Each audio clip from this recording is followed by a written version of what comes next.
straight ahead, please. Okay, go back to the straight ahead, please. Well, it started around the time of the Arab Spring. We started traveling back to the Middle East and to Greece, Turkey, and Jordan to try to understand what was going on. And I was just very moved by the Syrian people. And I didn't set out at the time to make a film, just to try to help. And yeah, you've seen the film. So that's it. I think that's the answer. It's an honor for me to be here. As a Palestinian woman, it's not easy for me to show up in front of you dressed this way and defending. It's a heavy responsibility. It's crushing for any one human being to totally honor it. I don't think I will have the right words to honor my people, but it's an absolute responsibility of mine to say from here, from Berlin, cease fire now. Thank you. Now, in order to take things home and connect them, I'm here to defend a doctor, a mother. And I think if people can open their hearts tonight for Amira, then we have achieved not only defending refugees, Syrian refugees, but we would achieve defending every refugee and every human being around the world, really, because this movie is really about not othering each other. This movie is about canceling the word stranger and starting to come together as all of us in the room, right? That's what this movie in general is about. Now, my character, what happened once Amira was on the run? Well, she lost everything, right? So who do you become when you lose everything? Who are you? Who are you without your closet and your bed and your favorite chair and your balcony where you watch the sunrise? Who are you without your neighbors? Who are you without your community? Who are you without your memories, your family, your past, your present, and your future? So Amira lost everything, and she became on the run, and her mission was one, is get her daughter out. Because that's what we become when we're parents. When you're a refugee and you have children, you have one mission, is get your kids to safety. And that's what Amira tried to do until the last scene in the movie. Thank you. But that is the point, is like, we get these biases based on the things that we know so well. And at some point, if you step back and say, well, maybe that's not exactly the way I saw it, then you might see some new things. And so, like, I hope it allows you to have that experience, and it gives you a moment of vulnerability. You know, I'm an Arab, and I used to watch the news about refugees, and I was, in a way, desensitized about it. You know, yeah, another crisis happening in the world. So I was distant from it. And on the first day of the shoot of the short film, we had Syrian refugees telling us their stories of how they fled from the bombing, and it was very moving to hear their stories right before hearing action. It made it a completely different experience for me as an actor. So rather, I'm not just acting some words on a page, I'm actually telling someone's story that's standing right there, you know.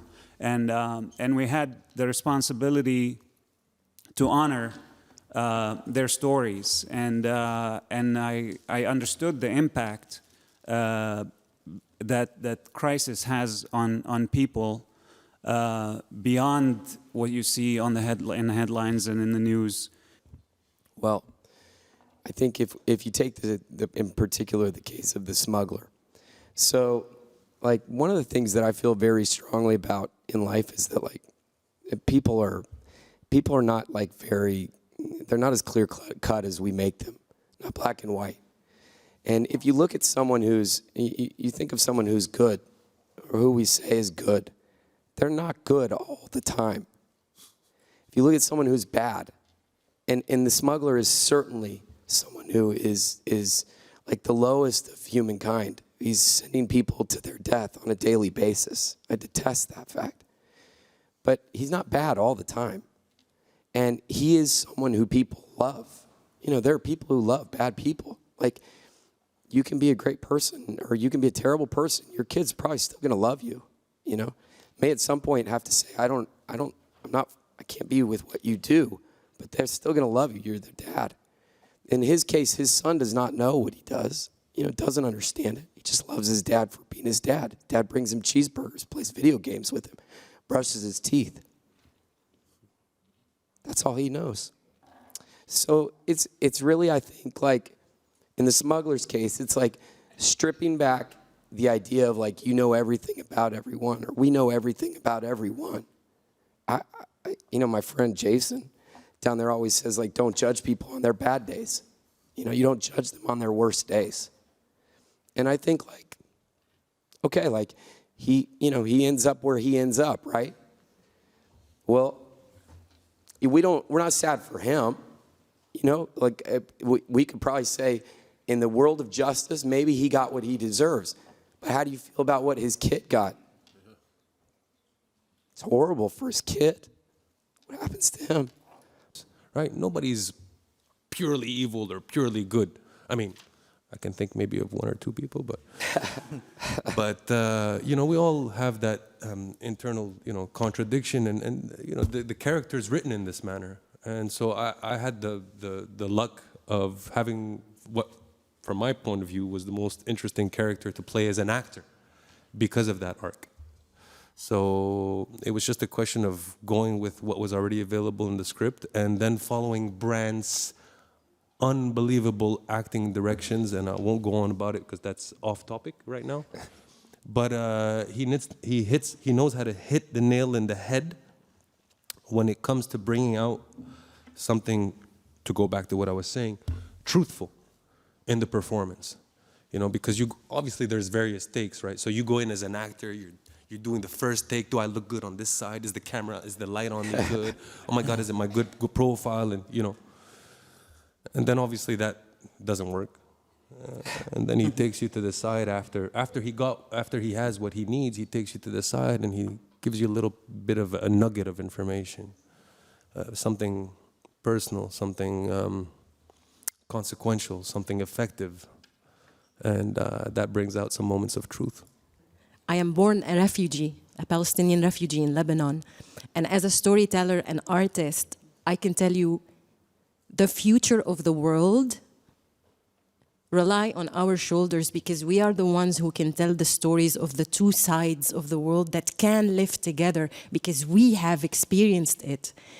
Be proud and carry your shoulders high and straight, you know? I'm proud of you.